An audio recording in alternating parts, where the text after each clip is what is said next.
Thank you so much for joining. This is Danny Legend, your regular host of the Study Abroad Experience podcast. And what I do here is to collate the experiences of people that have traveled abroad so they can share with us their journey and we also can replicate their steps in pursuing our study abroad dreams. Today, I have with me someone that I go way back with from undergrad back in Kwame Nkrumah University of Science and Technology. She goes by the name Mena Mary, but some people call her Mina to brothelize it. So, anyway, both are correct for now. All right, so I'm going to let Mena introduce herself. She's going to tell us about herself, where she's coming from, educational background, and all that. Because we have a wide range of audience. Some are from Liberia, Nigeria, and all that. So we want to know where you're from and a little bit about your educational background. So, Mena, thank you for coming on this show. Thank you, Daniel. So my name is Dr. Mena Mary. I'm a Yes, doctor. recent graduate, PhD agriculture economics. So I started with my undergrad in Ghana from Kane University reading BA economics, and then in 2020 I furthered my education in USA in North Dakota State University reading agriculture economics. That's MSc agriculture economics. And then I furthered my education in Oklahoma State University doing PhD in agriculture economics. My specialization is into water resource, natural resource economics. And I recently graduated last spring and recently got a job and I'm starting as a postdoctoral researcher in Nevada State University in Reno, working on also water resource economics projects. Yeah, Thank you. Thank you. Thank you very much.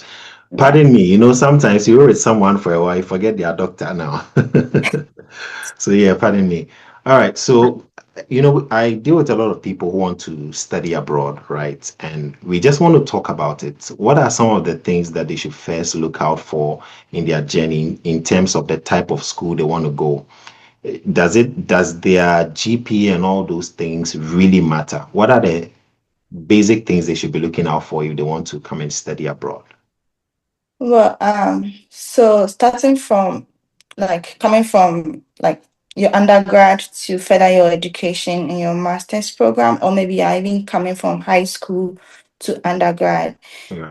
One thing I say you look out for is the course you want to read. I mean, if you did basically say business administration and you want to come and read something biology, you need to be Yeah. careful as to what you want to read. It must follow a chain or something that gives you a story from your background. So the course you want to read is one of the important selections you have to know, and then aside the course you want to read, then that is what is going to help you identify the school and the funding availability. So for me, also your GPA is important from your undergrad, Right. because it shows whether you have to write GRE depending on the course you are going to read, or you don't have to write a GRE examination. So depending where you're coming from, your GPA is important. If you are in the STEM field, then it's very important to have like a 2.5 above 3.0 just to get funding. So that's one of the things you have to look coming from your background, your Right. course, your GPA, then what you look out for from the other side of the world where you want to go is basically, okay, my course, is it available in this school? Did they give funding in this school? Are people even available? Are people from my country reading this course in this school? So you want to look at that and see if people are you have similar people from your background in a particular Background. state or university reading your course. They know that, okay, these people had the chance, so I can also get the chance, and that can give you a way forward. So yeah. No, okay, okay. That's great. So, guys, in the course of the interview, if you have questions, please put them down in the chat, okay, so that she would answer them. And they have to come very fast because this is going to be a very brief meeting. All right. So, tell us a little bit about your personal experience. How did you start looking for schools so that they can serve as a guide for people looking for schools? What are the things you considered? Okay, so for me, before I got this opportunity, I've been working on it for so long, for about 3 years. from Ghana. I started even when I was doing three my years old. undergrad. Yeah, Yeah. I always knew I would have to write GI because I always wanted to study abroad, given my Right. background, because I'm from economics, and Right. most of the economic courses, departments in USA, they all take GRE. USA and UK, Canada, they all take GRE. So without a Right. GRE, there's no room for you coming from, economics and most STEM courses, I think. Yeah, Hmm. so I've been on it for 3 years. I applied in 2017. I didn't get admission. So what I realized that I was applying to the wrong schools. I was applying to schools that do not give funding for masters in economics. Masters in economics. Right. Yes, because I didn't get the coaching I need. I didn't get like this opportunity like we have with Daniel. There was no opportunity like that. So you don't Right. even know which schools to apply for. You be applying to schools you think you've heard the name before, so you be Hmm. applying to. I kept on in 2017. I tried. I got admission. I didn't get funding. 2018, I tried. I applied to Canada. I got admission. I didn't get visa. I applied again in But 2019. with Canada, did they give you funding? So in Canada, I got half 50% of the Oh, okay. funding. Yeah, that's University of Saskatchewan for Okay. MSc Economics. So I didn't get visa. I tried again with some schools in USA, and I met people like Daniel, and then who were in the diaspora, and they're like, "Have you tried agriculture economics?" And these same people were people that usually read BA economics, like me Right. in Ghana, and they came to further in agriculture economics in USA, and they were telling me about the fact that there's more opportunities, there's more funding availability with the side of economics that I'm not looking at. I'm I'm not always looking looking at at. just the pure economics. So Oh, taking okay. the advice, 2020 was one of was I didn't even have any expectation because it was COVID, it was lockdown. I just applied to agriculture economics to about four schools. I got all the four admissions. I got two funding in two different schools, and then I chose to go to North Dakota State University. That's even when it was COVID lockdown. So I had to even Right. start my classes back in Ghana home for about 2 to 3 months before I got my visa, and then I came to the USA in October 2020. So at least the advice I got from people in the diaspora really helped me because I was looking at the wrong schools, I was looking at the wrong courses. So I was able to, divert my attention to something. And then I tried agriculture economics and I fell in love with the course. And then here am I today. Yeah. Wow.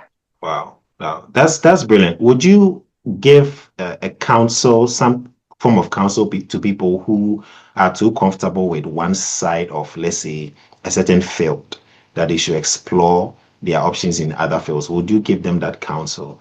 For example, you were pursuing pure, you thought that pure economics could give you funding, but then you now had to broaden your scope. Would you give that same counsel to people? Yes, I would. These days, somebody's Yeah. So these days, like with the pure courses like pure physics, pure chemistry, it's more of the theory, and all that. But if you look at the applied side of things, then you see that people and there's a lot of projects going on in USA when it comes to like applied physics, applied chemistry, Applied. applied economics, some of these applied mathematics, applied statistics, some of these courses because um a lot of the research going on in USA is not just to be done and then be just uploaded in the cloud and that's just it. We Right. are going to a country where the projects and the research that they do is used to help their economy.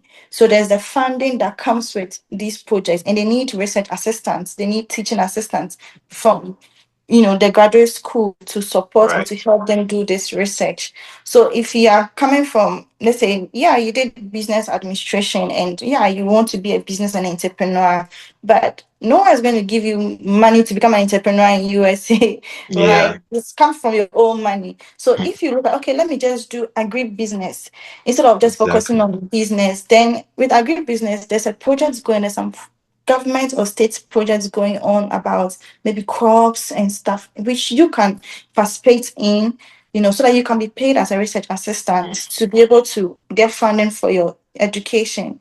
Then, if later you want to do something with your entrepreneurship, you can always have the opportunity to do it once you land in the country, in UK or US or Canada, where you find yourself. So I always advise that don't just stick to one part. And also, do not divert too much, right? You read communication, you can't come and read biology. It's not really in Yeah, your it's line. not within the Yeah, same. Yeah, you're just wasting your application fee. You're wasting your time applying for biology when you read communication, right? Unless you want to right. start from undergrad, that's a different story. Hmm. Which I do not have that experience because I came from masters. So for masters, I'll say broaden your scope around your field, create a story around your field. Yeah, you did linguistics, but you feel like okay, with linguistics you can do something with communication and media. Right. Right. It's in the line. So it helps Hmm. you, have a story that, oh, this is what I did in undergrad, and this is what I'm looking forward to be in future. And that's why I need to read this particular graduate course in the diaspora. Yeah. So yeah. So our advice that people should try and broaden their scope of search Hmm. and tell a story with their courses that they want to read, channel Yeah. it to your future career, but Mhm. also you don't go out too much of your field, right? Uh, I think that's a very wise counsel with looking at the fact that business admin programs are finding it very hard to get funding. And I tell Mhm. him that, see, business in itself is not research No. focused. And also, it was made for people with their businesses. So they assume you already have money. They are not now coming to give you money. So I think it's a very wise counsel to also consider agribusiness indirectly, right? I have Yeah. here, but the person is talking about, I think, coming with a dependent, right? Dependent visa and the chances of getting a visa. I don't know if it's something you want to touch on it or it's if you want to, I would give you the permission. If not, then we can talk about that later. Yeah, Okay. oh, I mean, there are a lot of examples around me because I've been in a student community, Right. even coming from different countries, right? Hmm. So most of us studying abroad, when we are in the student community, like in our graduate housing, we see a lot of people with families and children. Yeah. They came with their family. It does not it doesn't reduce your chances of getting visa because one thing I know for the past 5 years that in America they put an importance on family. Right. Right. So Right. when you have a child or a spouse in your home country and you go for visa, the one thing is that they know that it ties you down to your home country. So they can give you the visa. So you have a story of ties to that. And then let's Right. say when you come in and then within one semester you want to go back to take your babies or your spouses to the USA, it's easier because then now they are tied to you and they get a visa. In most cases, people don't usually get visa not because of their dependence, but because of the information or the misinformation we put when we are filling these visa forms, right? If I Yeah. say my last name is Watson and then my husband's name is Adam, but I said this person is my husband, Mhm. last name do not tally. So Yeah, it don't there tally. Yeah. requires further, further investigation. Or my child is called Adam, and then my name is what, and I want my child to come. Like, why doesn't your child have your name? So most of the time, people are Right. referred back to have the passport with the same last names to make it easier for them. So I don't think it reduces. I mean, so far I have friends who came with their dependent. It never reduced their chances for getting visa, but rather it also improved their chances because they want families to be together, not to be separated through the legal means. So for I've seen a lot of examples, people from India, people from Bangladesh, people from Ghana, Nigeria, and even Cameroon. So um I think if you have a dependent and you're coming, it doesn't reduce your chances of visa. You just have to you have to show that you really love your family, Yeah. and there's that ties. You have to show Yeah, that's that that. this is Yeah. my family and I cannot live without my family. So there's that Right. ties for you to tell a story. Yeah. Okay. That's great. So about home ties, right? How do you advise people to, because where we are coming from, there are people without a job and all that. So how do they form a home tie, to convince the visa officer? Because sometimes people are wondering, Danny, I don't have a job, so how do I even convince the VO that I'll be coming back? What are some of the ways we can convince the visa officer that, you know what, we are going to come back and then impact our countries? Okay, so when we get together as international students, one joke we like to make is we told the consulate that we'll all go back home after our masters, and then we didn't go back, right?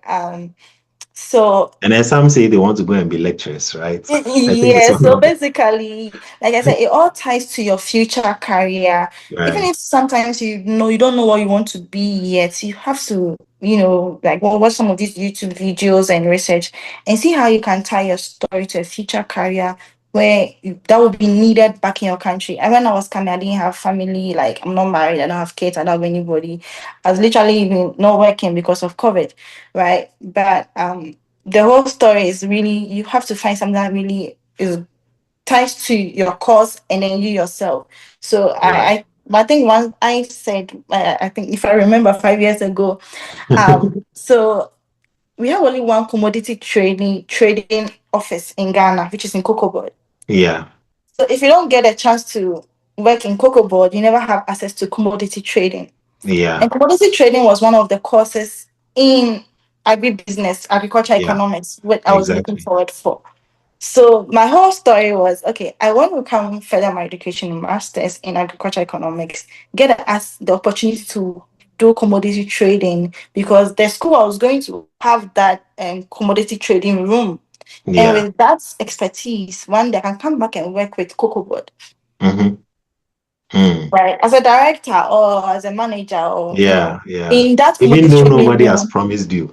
Yes, and that's the only thing in Ghana. That's the only place that Yeah. has commodity trading room in Ghana, and it's very sad. That's the only one place where in Yeah. US, almost every university they have the commodity trading room.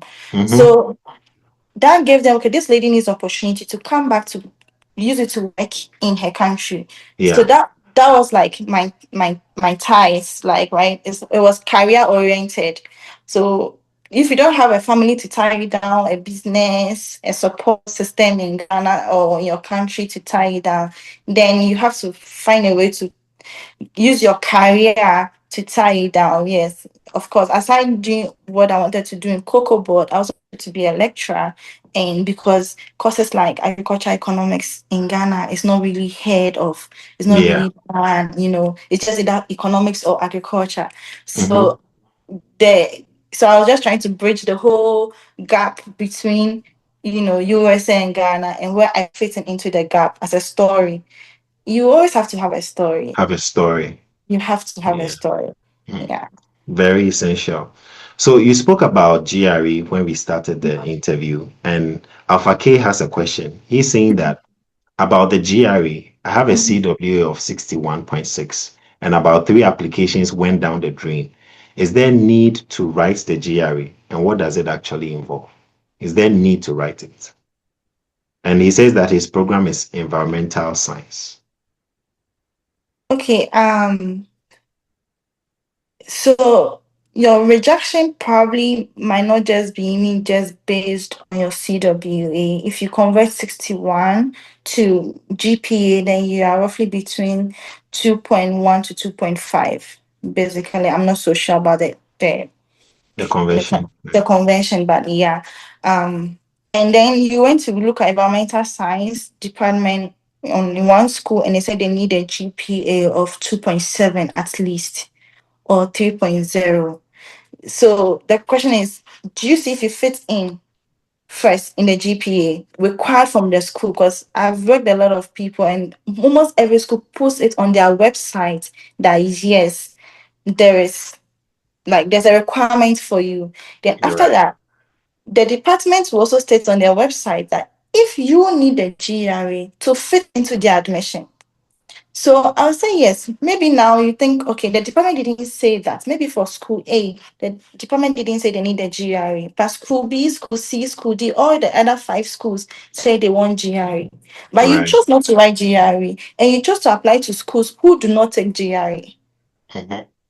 Now, if you apply to schools who do not take GRE, means that the admission is going to be considered based on the requirements they want from you, Requirements. especially Yeah. with your letters. So, but for me, when I have the GRE, depending, like I said, it also depends on your course. Most Right. sociology does not require GRE. Most communication schools, like communication department, does not require GRE. But most science courses, environmental science, economics, physics, chemistry, they want the GRE. So if you do not write it, then you reduce your scope of applying to schools that give admissions on high rates and that also give funding based on your GRE. Right. It took me to come to America to realize that all the Americans in my class wrote GRE. I thought it was Wow. only for international students. Wow. But when you got American, these Americans said, They "Oh, are I also wrote writing. GRE." They also write, so they also had to write a GRE to get the scholarship, to get the Mm, funding.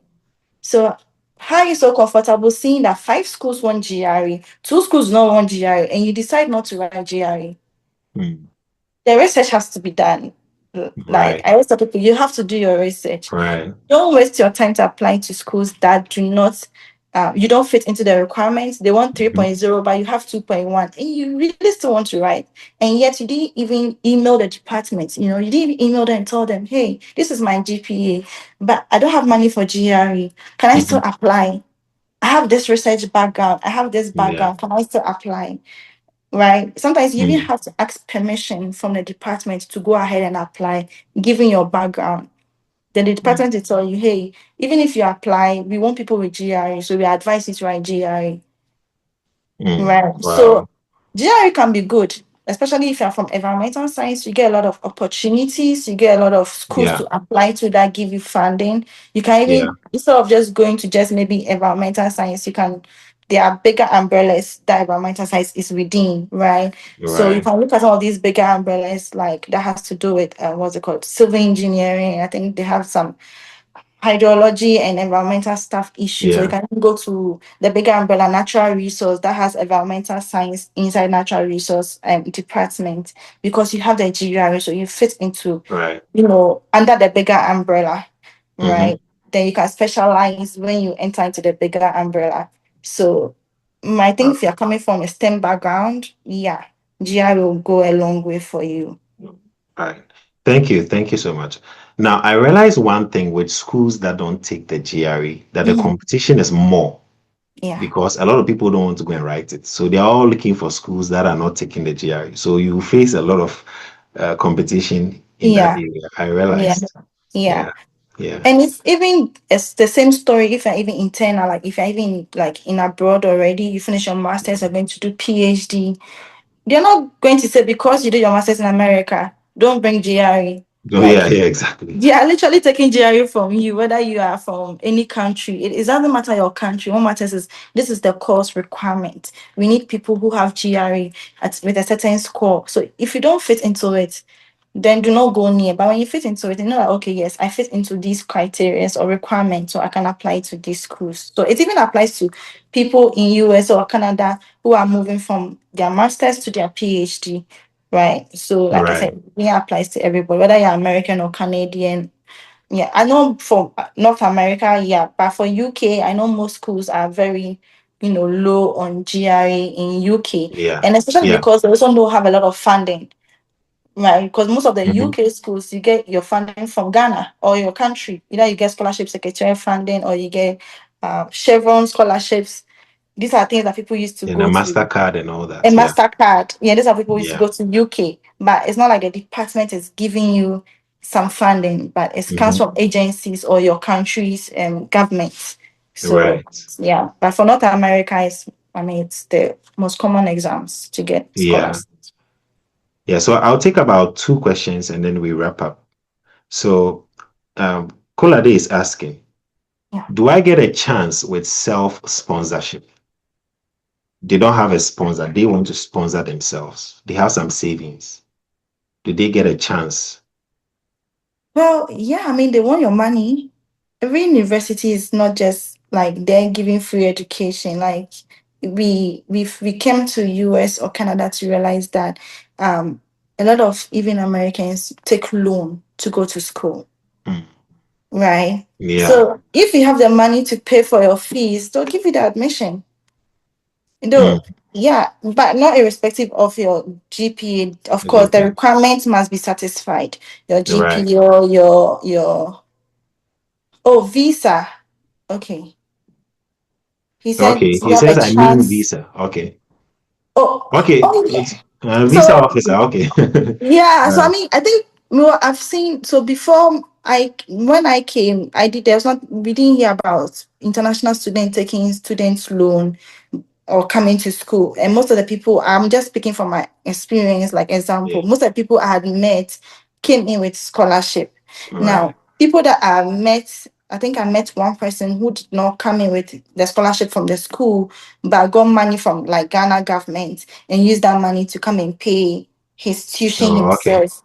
Right. Yeah. So let's say whatever the source of money that you have, whether it's from you, your family, or whatever, Right. you have to commit to a certain payment, Mm-hmm. right, to the school to Yeah. get some receipts to take it for your visa interview. Yeah. Yeah. And one experience I had was when I was going for my Canadian visa. The first visa was bounced because I didn't make any payment. Then the second visa I was going for to try again for Canada, I made a $3,000 Canadian dollars payment because I had half scholarship, so I had to pay Right. half. So I made $3,000 payment to use that receipt to go for my visa. Oh, Right. okay. Yes. But just when I was about to, I made a payment. Just when I was about to apply for the visa, that is when I got my USA scholarship. So I Oh, had to okay. go back to Canada, University of Saskatchewan, to go for a refund. They only charged me $50 for administrative administration fee, but they gave me back Right. my I think $2,950 back to me as a refund. Oh, okay. Wow. Yeah. So refunds are available, and they always have deadline and time for refunds. Yeah, Like they'll tell exactly, you exactly. 2 weeks for your refund, 1 week for your refund. So you have to make a commitment to the school, get a receipt online, then use that receipt to go for your visa interview. Mm. Or you put all that money in your bank statement in your name. You say, "This is my money. I'm ready to pay fees." How will you fund for your education? This is one of the questions, most common questions people get during visa interview. How will you Yeah. fund for your education? This is my Mm-hmm. money. This is my bank statement. This is my mom's bank statement. This is my dad's bank statement. Easy, Yeah. easy peasy. They'll give you the visa so far as you are going to pay for it, or you've shown a Right. commitment already by paying some part of the fees. So basically, like I said, it still ties into your story. Mm-hmm. But maybe that's Yeah. not what is going to be even used to bounce you. Maybe you did some spelling mistake somewhere, some Something else. documentation problem, something Or else. false information. Yes, would Yeah. make them Yeah. reject you, not because you do not have the money. Right. Okay, so I'm going to take this question from Rhoda. Rhoda Quay has a question. She has tuition remission or tuition waiver, right? Mhm. But her assistantship isn't ready yet. So she is funding the cost of living for a semester. And she says that I have email conversations from the university confirming this. How do I argue this out at the visa interview? So tuition waiver, but the assistantship is not ready. So I'm funding it for the first semester. How do I go and argue this? Well, so if you have tuition waiver, it will reflect in your I-20, right? Yeah. So on Yeah, your I-20, then consulate will see that your tuition has been waived. That is like 70% of your scholarship, you're right. right? So you're actually funding your 30%. So yes, if they ask you a question, how are you going to fund your education? Yes, you tell yourself, oh, on top of my admission, I got a tuition waiver as 70% of the scholarship. Mm-hmm, mm-hmm. And my family is going to help me sponsor the rest of my cost The of rest of it. living, that's health insurance and living expenses. You've actually studied your I-20, so you know what is on it. So you have Yeah, to say based on the breakage, like they've broken it, tuition yeah. waiver, health insurance, cost and Books living or whatever. expenses. Yeah, Yes, so they have that. yeah. So you say that, okay, yes, you have to show them that you merited that tuition waiver. Like, of course, they gave me admission. I was so good enough that they gave me tuition waiver, and that is 70% of scholarship. You have 70% Mm, scholarship. That's the most right. expensive thing on your expenses, right? And then Yeah, you use that, and then you say that yes, now my family is going to support me with living expenses and that. So you still have the assistantship, you still have the the scholarship, you have it. You have to be proud of that 70% scholarship and use it to tell a story. You have it. Don't downgrade the tuition waiver because you're not getting monthly stipend. You should be happy about that tuition waiver. That's the biggest headache for all Americans. Like it's right. the biggest headache for all international students. So it has been taken care of. You don't have to pay tuition anymore You're literally going to take care. You usually choose where to live You as low choose. as you want. You choose what to eat as low as you want. So basically, you should be proud and make them know that yes, you really got a scholarship, which is your tuition waiver, and you're happy about it. And my family is so happy about it that they want to take care of me when it comes to my living expenses. And you have it in a bank statement to prove Right. that your family is taking care of you when it comes to your living expenses, Mm. right? Which forms about 30% of the expenses Yeah, that you have, which is good. exactly.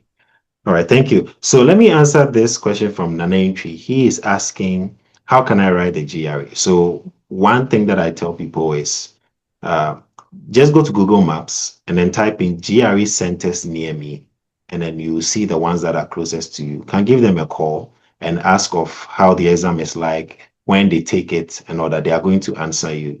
Okay, so that's how you can write it. And also, I've shared some study materials on the Telegram page. Use the search button and type in GRE study materials and then go through, you find it.